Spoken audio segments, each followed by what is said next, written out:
대한애국당 대변인 신순정입니다. 2019년 5월 22일 제137차 대한애국당 최고위원회의 조원진 당대표 발언 내용 브리핑하겠습니다. 첫 번째 내용입니다. 빨간불 켜진 대한민국 경제에 죽어나는 국민들. 오늘로써 2017년 3월 태극기 항쟁에서 공권력에 의해 희생되신 5분에 대한 진상규명과 책임자 처벌을 위한 텐트 투쟁이 13일째 됩니다. 박근혜 대통령께서 인신강금 되시어 옥중투쟁하신 지 783일이 되는 날이기도 합니다. OECD에서 문재인 정권의 경제 성적표를 내놓았습니다. 불과 3개월 만에 3월 전망치에 비해서 경제 성장률이 2.6%에서 2.4%로 떨어졌습니다. 고용노동부에서는 자영업자, 일반 아르바이트생까지 젊은 청년 일자리 등 서비스업 일자리가 대폭 줄어감에 따라서 소득주도 성장에 의한 최저임금 인상이 고용에 영향을 끼치고 있다는 정부 발표가 있었습니다. 그동안 그렇게 외면하던 고용 참사의 현실을 스스로 최저임금에 의한 고용 참사라고 시인한 격입니다. 문재인 정권은 경제를 다룰 수 있는 능력이 없는 정권이라고 보여집니다. 현재 경제 부분에 9개의 빨간불이 모두 켜졌습니다. 우리 대한애국당에서 그렇게 수출 둔화에 따른 여러가지 상황을 경고했음에도 불구하고 수출이 반토막 났습니다.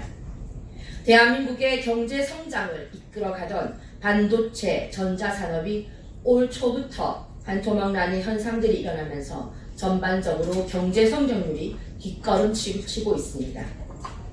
현재 문재인 정권의 소득주도 경제 성장을 통해서는 대한민국의 경제가 도저히 제자리를 찾을 수 없습니다. 경제의 주체인 소비자, 투자자, 생산자가 모두 거부해버린 소득주도 경제 성장의 최저임금 인상과 주 52시간 근로시간 단축, 비정규직의 정규직화, 성과급 폐지, 탈원전 문제 등등 이루 말할 수 없는 거꾸로 가는 경제정책을 통해서 대한민국의 경제가 암울해졌습니다. 투자는 물론이고 일자리, 소비, 물가, 부동산, 수출, 외환자금, 주식, 환율까지 대한민국 경제에 성한 곳이 없습니다. 지금 좌파 정권에서 해야 할 일은 민주노총을 장악하는 것입니다. 대한민국 경제의 암적인 존재가 바로 민주노총입니다. 문재인 좌파 독재 정권 들어와서 민주노총 세상을 만들므로 해서 기업과 투자자들이 투자를 하지 않고 있습니다. 결국 그 영향은 어디로 가는 것입니까? 바로 서민들이 죽어가고 있습니다. 자영업자는 자영업을 버리고 길거리로 내몰리고 있고 서민들은 삶에 지쳐서 자살을 선택하고 있는 상황입니다. 민주노총을 비롯한 노동계가 장악하고 있는 문재인 좌파 정권의 경제정책은 처음부터 다시 시작해야 합니다. 그렇지 않으면 문재인 정권은 문을 닫을 수밖에 없습니다. 문재인 정권의 경제관료와 청와대 경제관련 수석들에 대한 전면적인 개편이 필요합니다. 만약 이런 상태로 오래가 가면 경제는 망하는 정도가 아니라 돌이킬 수 없는 상황으로 가게 될 것입니다. 그래도 빨간불이 켜진 대한민국 경제에 다시 한번 희망을 걸어볼 수 있는 것은 바로 기업입니다. 힘든 와중에도 기업인들이 무너지지 않고 버티며 자기의 재산을 팔아서라도 고용을 유지하려는 기업가들의 눈물겨운 투쟁이 전개되고 있습니다. 그것에 대해 정부와 정부 경제 관료들, 특히 청와대의 인식은 정반대로 가고 있습니다. 두 번째입니다.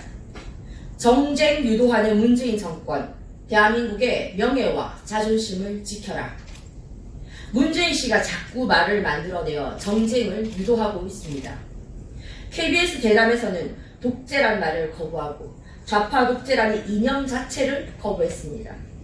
또 5.18 현장에서는 독재자의 후예라는 말로 이념 프레임을 만들었습니다. 역대 대통령 중 어느 대통령도 스스로 말을 만들어서 정쟁으로 만들어가는 대통령도 정부도 없었습니다. 가능하면 여당은 야당과 협의하고 야당 대표에게 나름대로의 공간을 주어야 하는데도 불구하고 대통령이라는 자는 물론이고 이해찬이라는 여당 대표는 야당을 보고 도둑놈이라고 합니다. 기가 막힐 노릇입니다. 좌파들의 속성이 말 한마디에 다 나타나고 있습니다. 이제 그들의 끝이 어디인가? 끝이 나더라도 대한민국의 경제와 대한민국의 안보와 대한민국의 자존심, 명예만을 지키고 끝나기를 바랍니다. 세 번째입니다. 편향된 좌파 이념의 박원순은 서울시장 자격이 없다. 박원순 시장의 이중성이 속속 드러나고 있습니다. 2014년 이후 광화문 광장을 사용하고 과태료를 낸 집회가 21건입니다. 그중 세월호 가족연대를 제외하면 14건입니다. 14건 모두가 좌파 단체입니다. 심지어 문화연대라는 곳은 4개월간 광화문 광장에 70개의 텐트와 조형물을 불법적으로 설치했습니다. 거기에 대해서 박원순 시장은 아무런 조치도 하지 않았습니다. 공정성은 물론이고 좌파 이념의 광장으로 만들어보진 박원순 시장은 시장의 자격이 없는 것입니다. 서울 시민 중 지금의 박원순 시장의 좌파 이념을 따르는 시민이 과연 얼마나 되겠습니까? 그런데도 이 광장은 박원순 시장에 의해 좌파들의 전유물이 되어버렸습니다. 대한애국당의 3월 10일 태극기 항쟁 희생자에 대한 진상규명은 당연한 권리입니다. 당연한 정치적 행위입니다. 그럼에도 불구하고 불법을 운운하며 우리의 텐트 투쟁을 폄하하고 철거를 이야기하는 박원순 시장은 서울 시민을 대표하는 서울시장의 자격이 없습니다. 마지막입니다. 대구에서 열리는 문재인 퇴진 범국민운동 제125차 태극기 집회. 이번 주 토요일 5월 25일은 보수의 성지 대구에서 제125차 태극기 집회가 열립니다. 이번에 열리는 125차 태극기 투쟁은 남다른 의미가 있습니다. 박근혜 대통령이 태어나신 곳이 대구이고 박정희 대통령 각하가 태어나신 곳이 구미입니다. 대구에서 집회를 하지만 대구 경북이 공동으로 개최하는 형식으로 집회가 열리기를 바랍니다. 또 대구 인근 경남, 부산, 울산, 영남권의 많은 애국 국민과 동지들의 참여를 바랍니다. 이번 대구 집회를 계기로 새로운 보수파의 가치를 정립하는 계기가 되기를 바라고 향후 있을 제2단계 대한애국당 투쟁의 방향을 정립하는 계기가 되기를 바랍니다. 많은 분들이 태극기를 들고 대구로 집결해서 태극기 투쟁을 함께 해주기를 바랍니다.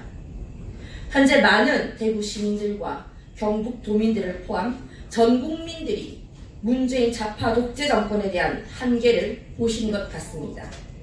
그들의 불법성, 그들의 부도덕성, 그들의 이념 편향성과 대한민국의 경제뿐 아니라 안보까지 위태롭게 하는 그들의 정체성에 대해서 대구 집회에서 국민들께 알리고 문재인 좌파 독재 정권의 퇴진을 요구하는 범국민 태극기 집회가 되기를 바랍니다.